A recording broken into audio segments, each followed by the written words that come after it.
Kenyatta had the tradition. You defeat a minister, you become a minister. Hey. He was rewarding Yes. Kakati mu Uganda bano kye baakola ensobi zaabwe obujozi bwabwe balowooza ssente za service delivery tuzibbe era ekyakubiza ennyo gundi erioda ng'ogyeko political masturbation gye namugamba nti ozonodin erioda ekyamukubiza ennyo eddwaliro lye bagambye mbweri eddwaliro ly'erioda likuulamu nsigo na organize ne badduka Like a go mukubi. Yes. Bamuwayiriza. Abemitiana no siba sanyufu, abemubende. Bena namugwanya. Bena Segera ko namugwanya mbana. Ewabu yalika ajeka bavuka sente. Ingazachi. Ingaza gundi. Za boda. Bena namugwanya. Ngabamubanja. Abadalo za kulayidigira kunanka bigo ne bamafi. Bena namugwanya mukubi ennyo Tamale. Bena namugwanya is an agent of the mafias. And you are smiling because bamukubi. Kakati tebayiga. Minister Mbezo wa Kampala. Saida Bumba muwandika konekiddu makubi. Baba censoring anti bawa basajja muwa money. Did basajja bala balitane the money? No. Bako babano. Kakati atiwe bamaze okuba Saida Bumba ne bamugonza. Ba mafia bamujje yakube mu tabani wa Nadoli. This way ne wandika mu katabo kange. Tinatuno lyange abakaze waffe ku kyalo. Ngomusajja mukuba namutta bamusambi mu lubuto tamutwala mu ddwaliro. But within a few months nga awasa omulala. Yes. This is what defeats me. Until the mafia has tried to do it on me. 10 billion. Where have we accumulated this money? Nti kakati gwe tetugula byuma. Kakati gwe Museveni muwenge ebifu. He is close relatives muwe ebifu. Era nadde mpulira abamu kubali mu kampu ya minister Bena namugwanya nga beekokola bagamba Haji Tamale yogobera naye yasudde omuntu waffe akubye Bena namugwanya oba yamukola ki Kizige gwe yali mu prime minister's office ne mubba sente Simewo Nsubuga ate batuwonyeza some people's faces don't need to appear on the ballot paper in national ballot paper basi yalinga abaana Simewo Nsubuga wo chichi anti Simewo Nsubuga ba mafia bamutumako ewange ne sente 5 billion Nsubuga mubuuze Simewo Nsubuga afande bamutuma ewange ne 5 billion bamukubye mu kalulu be bamwekubidde ba mafia bapurifarinze omulala mafia tekozesa togikwatako ki Tamale baga nti Simewu abantu besibe bamutuma yatuuka eno mu parliament n'akola ekintu kyatogikwatako nakyo nakiwandiikako Evelyn Anite njaga tutunulire Evelyn Anite yakwata ku UTR amanyi bannannyiniyo at one time Kajina directed at one time Kajina directed ng'akyali muri revenue yafukamira n'agamba president yambi sebo jambo atone yaleta ekisanja ekyo kyennyini the mafias are doing this to undermine Museveni. Okay, if MPs are paying for supporting for removing the 75 cap, let us see whether the people will not vote Museveni. Tugene mpola Tamale nzikiriza ya muyaba mafia what can monitor what the good no nzikiriza Tamale driving abunye ensonga no natulaba agitegere Evelyn Anite ye yali ku front line Bena namugwanya yakubira this must be a fool who doesn't know how my programs mbade manyi Bena izo kubakubira tibasobola shiranga mi Bena namugwanyiranga mi I say you are destroying the movement. You are destroying the party. There are things that cannot be done in an election. An election is a silly period. Kakati nga bwolaba nti abanubbi. I'm going to donate a bottle to the Nubians. Ebombo. Bakezi kubanga bano ba mafia batabangula organized group taxi n'ogibba gwa omusajja omugagga n'oyefekitinga abantu mutaka n'olumba abanubbi. Abanubbi basajja bagezi nnyo. Abanubbi bategeera nti mengeri obubbi. Nawulidde baliwo abantu bebaatema ettaka lya kisingiri. It wasn't a donation. Abanubbi beekwatira sente zaabwe ne bagula ettaka we banaaziikanga. Fools, these mafias went to Ministry of Lands with 12 billion. Kubanga si 12 zadde 4 nti bakyuse ekyapa. Baagala mbu Museveni agulira abanubbi sente.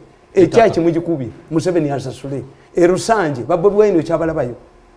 2 ministers in Museveni's government used the Salezi name ne bamwogerako Museveni apanikinga asasule. The Rusanja man bought to his land and he offered the government. Munsasule. Ngabagala mubiramu. Hey, all of these things are done by the mafia. Naleta mboleta basi mu Kampala, basi nzina zikuba.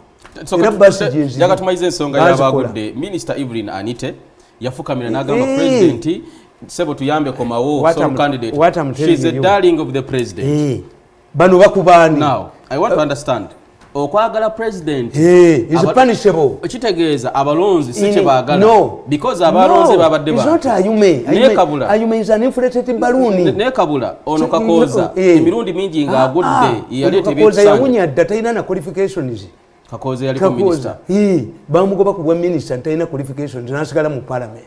Kakooza yawunya dda. Was a corpus omanya abaganda bakuga tuyita kireberebe. Kireberebe like a dead person. He is not counted among the living and he has not been received by the register of death. Some of these people, even the ones who went through a chireberebe. Anite, okuwagira president kachanyisa abantu. Basamale chembuza. Abayutiero be bamulonze, be balonze eri ebwabo ekoko. Be balonze be basimbera ini akaluta bali wakalabenga kala. Learn it from me. At one time Kajina directed as the head of revenue authority. Ngabuli aina kadi ya UTR bamuterako milioni 15. Where did the money go? Why is it function like that? Gaddafi invested the money in UTR. Mwobate mumanyinga muri siripe nzemba mmanyi nti Ayume is going no mutabani wa Ayume. At one time they accused the government of polluting it, of being responsible for the Ayume's accident. Yes. Kakati bakyusi era mwe ye training je muyina ye mistake je mukola. If Museveni, if people were not happy, it was the process where I can agree with you. It was a process the way Nankabirwa handled it. Nankabirwa is an enemy, is a worse enemy to Uganda than Kony. Abantu bategedde nti every time you have to Museveni has to give you money to pass bills. Ababaka ba parliament ne bagala let us butter. Museveni atongera emyaka 2 ng'agijjawa. I pointed out to Nankabirwa alaba Museveni n'okusinga Nankabirwa akubira Museveni essimu beesanga bagalidde essimu according to you. Yes. According to you. Nzabo sibalabawo. I'm Ugandan. You are close to the president. Boba ina amayumba eberu die have.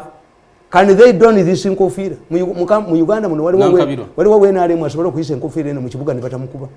They hiding. Olumala okwogera ne bazipocketing. Nankabirwa yakulira akabondo ke NRM mu parliament. Nankabirwa ekibiina kimazeewo. Nawandika mu katabo muno. Ne mbagamba nti eno kaapu eno eya 75 years was left there in the constitution in 1995. And it could only be amended by 2/3 majority in parliament. I said these people, the MPs, omanyibu obana omuntu omusiru ne bwogenda mu parliament ogenda nabwo omusiru gwo. Totereera. Gwe kandi bw'ova mu toilet nga teweesiimudde n'olaga mu ddiiro togenda nakyo. Katumala okumulamu Katonda tuli Quest TV. Omuntu omusiru ogenda nagwo yonna gy'olaga.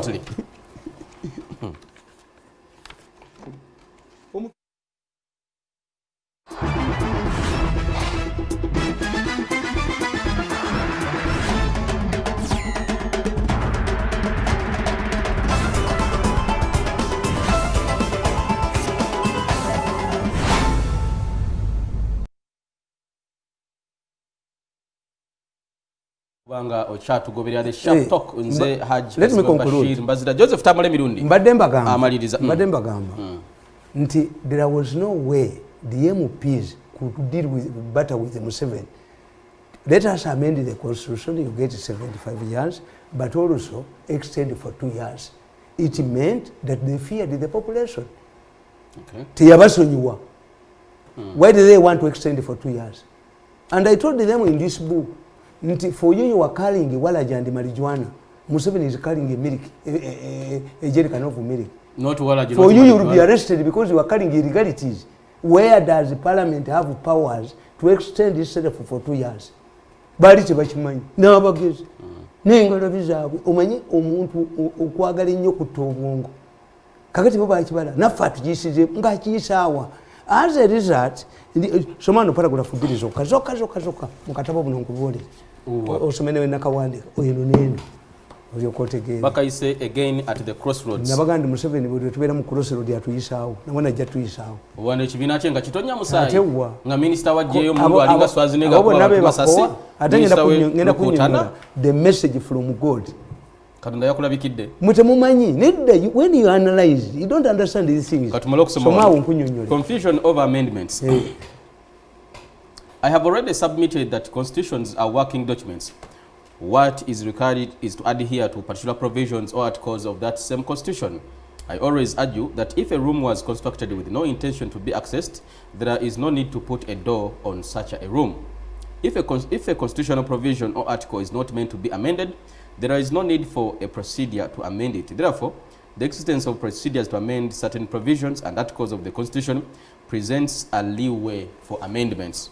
It should be noted, therefore, that governments or anybody has the right to call and pursue amendments in the Constitution if they deem it fit.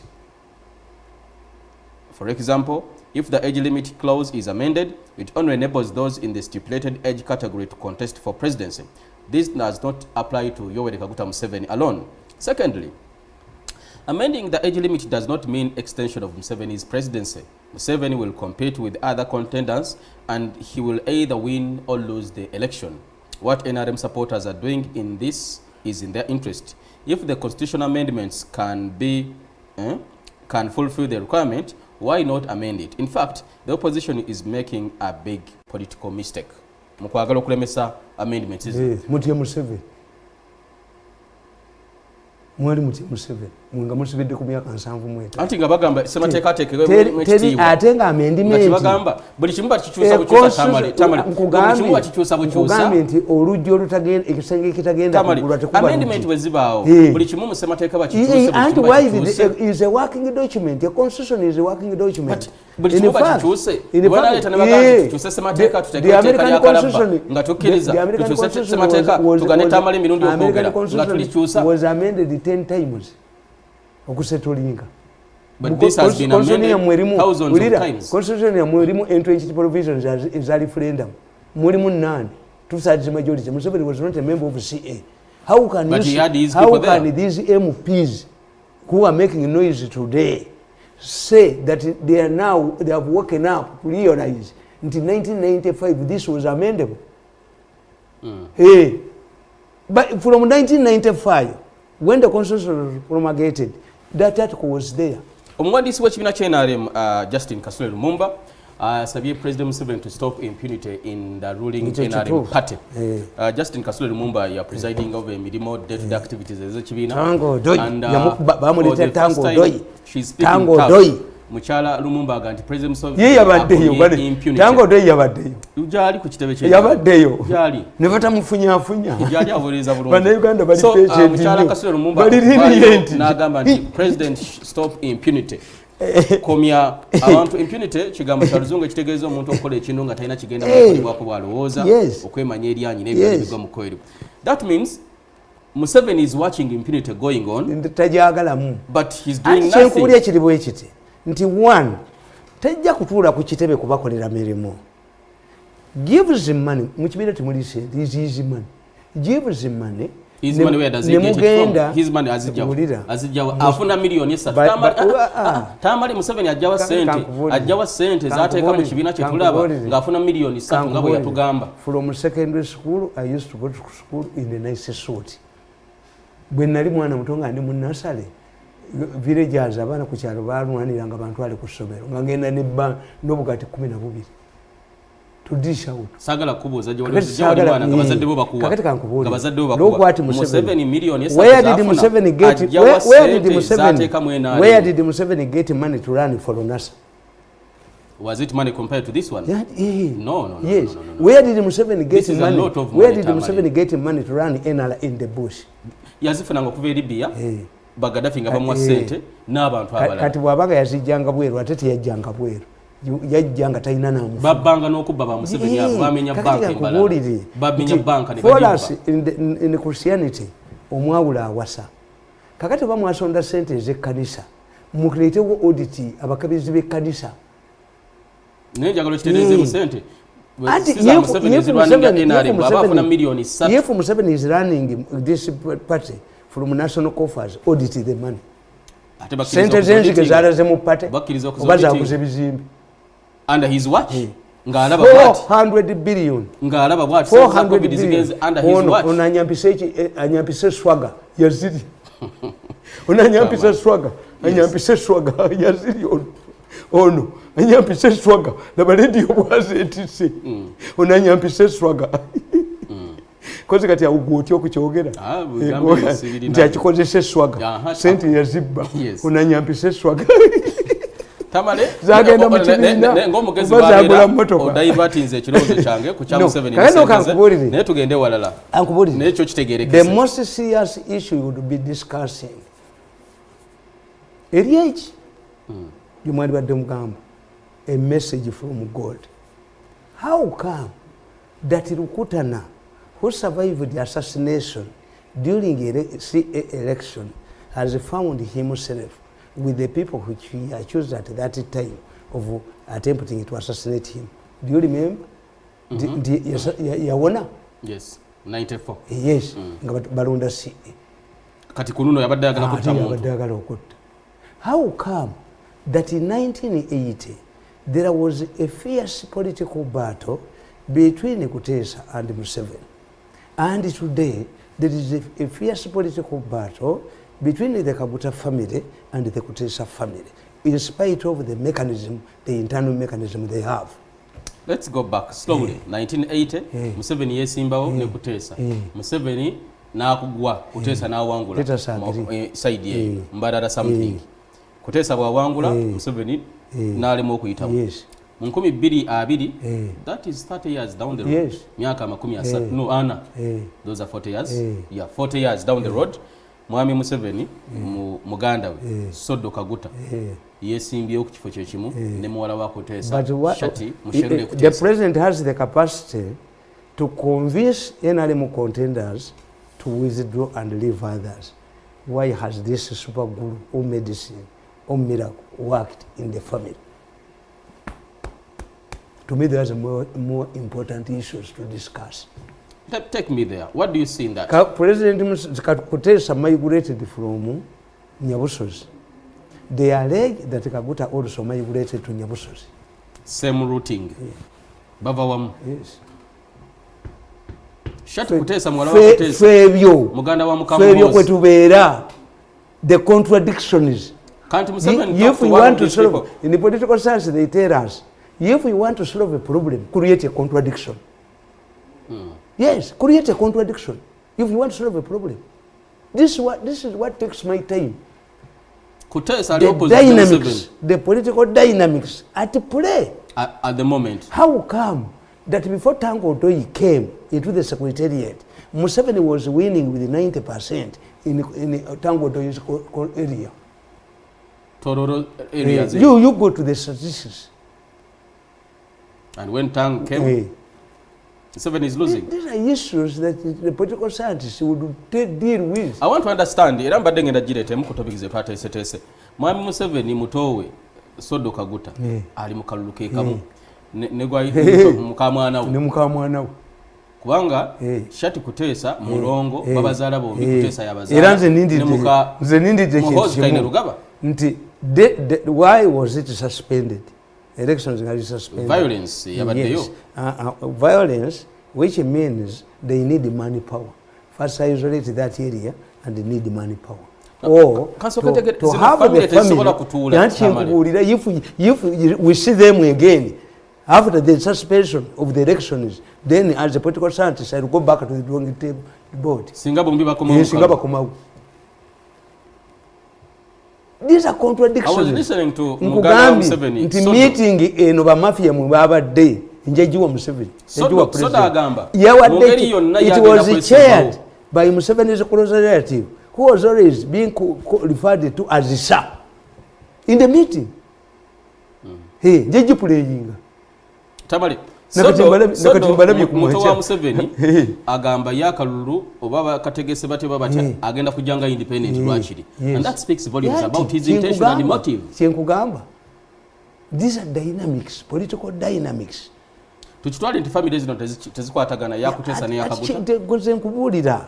nti ebyo bye tuba tuteesaako nti lukutana ate ba mafia the president ajja kimanyi the mafias organized an emergency meeting where they discussed the situation of Rukutana and they resolved, they invoked one of their rules. No member of the mafia fellowship will be left under the hands of government institutions. And they decided to deploy Akulo. Kakati Akulo bwaba ye yagenzeeyo n'abajulizi baga n'ekyakubya omusajja is a blunt object. Kati what will Museveni's intervention do? Is Museveni going to become a judge? Now, Tamale, I'm looking at omusajja oyo ali ku mutwe gwo Museveni as, for lack of a better word, as someone that is helpless. No. Tachalina buyamba. He's losing. It happened. Anti abakubye. He's losing. Abakubye. Nagamba ba mafia abo. Umanyize I speak in Uganda. I'm a mass communicator. To these series. Nabaga nti mubage intensive. Nemulaba straight dog ng'etandise obbabugolera eba teyagala nnyama mudduke mutaso bulamu. A straight dog, when you see a straight dog barking, who is this straight dog which is barking at them? Ennyama mugisuule wo. This is a decision you have to make. Tamale, ndaba, as a student of history and of course mass communication, I'm looking at the Museveni empire collapsing from within. Yeah. Museveni kyabadde mukyembadde muyambamu. Because if Kutesa is one of his right hand men, why did they mubiri mu mbeera yonna he's one of his strong men. Look at this. Zimbabwe is going to expose this family. Kutesa na Museveni, and it exposes the vulnerability ya Mwami Museveni. Once he fails to handle this, because you cannot tell me nti babaddewa ne mutowe n'agenda naye Museveni was aware. Ate Musumba yakubiddwa omusajja atunda watermelon e Nakasero. Nali yamwongera, nali yamukuba. Isaac Musumba. Musumba's father directed Musumba to inform me that the old man needed me. Musumba refused it. Isaac Musumba. Kitawe yamugamba nti genda ompite omusajja oyo. Kitata Tamale Mirundi. Musumba n'agaana. Musajja mukulu n'antumira message ti natumye omulenzi oyo oyogere naye kuba nagende wa Musumba ne mugamba ti gwe Musumba president akulagidde ekintu eki compensate abaawo obuwunga mu Southern Sudan yagattamu n'abalala. Recent Musumba najja mu parliament mbw asabira ekereziya compensation kuba yateekawo akakampuni ke ayiwe Catholic kabakukube. Nabagamba mu 217 magazine eno giraba nagiwandika mu 217 nembagamba nti bano bagenda kwekuba beemalewo balowooza nti sekandi agenda era nembagamba nti mbabali tebamukuba ntalina academic papers naziteekamu academic papers nabagamba ki ndibo balwanira bwa VP okuva Masaka sekandi mulabako mwami Mayiga Katikkiro Kristo Muyingo ne mwami Sempija. Ate buli lwolabanga mafia eyina ekintu kimu. The mafia humiliates you nti okukwata Lutamaguzi. They humiliate you. Kakati Lutamaguzi ate ye ekyamukwasizza babadde balowooza bawa Namayanja yabadde atose ku 50-50 ne Lutamaguzi. Namayanja yaliko ku secretariat ne bamutega emmotoka abye billion 3 agatwala akabasanga temuli. Namayanja president namuganga gende bweru bakujjanja ba magulu yakwata mugo nadda ku secretariat n'atuula bamugoba ku nyama. Ekifo kyo takireka. Namayanja yakwata emiggo from Nakasero hospital nga president amugaye gende eweru ofune proper treatment enkeera yakeerawo. Tava ku kifo. Bali bano balowooza kulimonga balubu. Lwaki mwe muzirya? Why is it that mwe babazaala ne parasente ya sente? Why do you believe that like the ancient Karamojongo that all cows belong to them? Why do these people believe that sente zaabwe nebajogensi? Lwaki mulowooza sente zammwe mwekka? Njatube ku nsonga eno. Olaba Steve Bato ya Kutesa muwalawe Museveni mutowe eggwerawa. Yes. Andi nkugambye once a matter leaves the domestic mechanism negenda ku foreign mechanism kitegeeza it has gone beyond logic. Buli management buli lwolabanga gavumenti nekukwata mirundi nekuteeka mu kkomera you have lost political crowd. Kitegeeza internal mechanism ziganye. Era omuserikale w'eruzira akugamba LC yakulemwa, kooti nekulemwa, society yo ne bakutwala mu kooti, tokola violence wano. Kakana. Omuntu yenna ali yabaddeko eruzira w'omutegeerera abuuza wadde ninga afukamidde. Ne baba munene atya. You humble yourself. Omuserikale agasinde na kuleesi. Era nabaga teri muzimu gukuba hangamaani. Si ye judge. Atuga abantu hangamaani omuzimu tegukuba hangamaani. What is his role? To hang. Is he madala? Achikoze mateka. Bano kasabalemwa. Those are internal Kutesa ni Museveni. Tamale, this seems to be a furtherance of an entrenchment program of a family rule in Uganda. No, I'm looking at Muganda wa Museveni, Sodo Kaguta okujja, family rule. Muwala wa Kutesa, Shati Kutesa okujja, family rule. No, it can be explained by one factor. Bali mu group zanjawulo which want to control power. Why are you there? They are in different camps. Penso kuba mu camp zanjawulo. Zenina freedom mu mutima gwange. Nti oyali wa Bobi Wine. Bali bamutwala musome bamutwala wasale. Musome mu 50 million. Nemuganja kukubisa. Mutabani. Family ya feteri horses. We are not cows. Nobody can trade in us. Hiwange tulidda. Wagende wa Bobi Wine jakuberera yodala. Tomukiriza kuba. Mukazi wange yagenda mu DP jakuberera yodala. Bochama yumba kange nti mbambeka nzemba twalayo. Tomukiriza kudda. Tu. Bwobanga ogula ate mutani wange ina political value. Ne bajja ina political value. No genda ogula mani yeso kuba omukubi w'endulu mu kisaawe. Etia omukubi w'endulu. Nti ono musajja ali ku mabuleti. Allahu Akbar. Allahu Akbar. Nti omugula. Ogula kalifa. Aleta kaswida. Nafu betali. Kati bajja okugenda talina kya. Akola ki omukubi w'endulu? Have you seen him? Waliwo ttiimu ereeta omusambi omulungi n'atasamba nkeera. Wamulabye wakulale. This is a scheme to get money to blindfold the president. Something is being done on Bobi Wine. Bobi Wine waabwe. Bajja wagenda mu NRM n'agamba kulya sente. Ono gundi ow'ekikoofiira bamuteeka mu mmotoka ye ne bamutwala ku payini. Abutex. N'asayininga endagaano.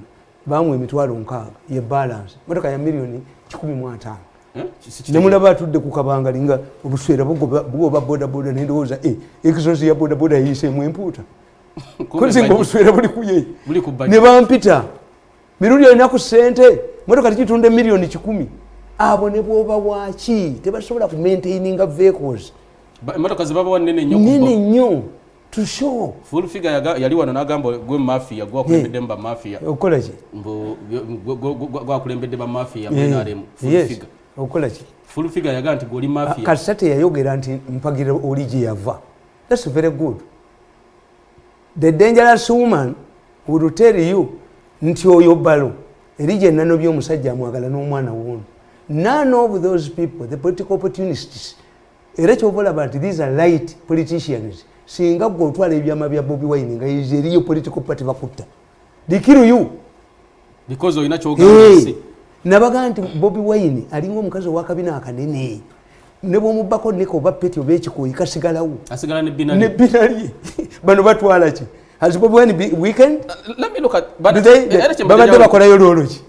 The person who is giving them money. Kakati ngoyo gundi. Basajja gundi. Bamafia be bamusiba. Muwanga. Bamafia be bamufrustrating. Vaye eri today. Tetwaliwo mu meeting nga Kalisa atugamba. Nti from now, Muwanga is no longer going to be our host. Awandise ebbaluwa ati resigning. Muyanja Lutaya. Bwe yagenda mu bali bamuwa omulimu gwaliyo. Sibe bali bamusiba. Bamuteeka mu mbeera eyo. Nabaganze tebabinsobola mu. I come from a rich family. So when these people cross. Let me tell you. Crossings are part of our politics. In 1980, we had the Democratic Party had 11 MPs from Busoga. The 10 left went back to UPC. Has Museveni's government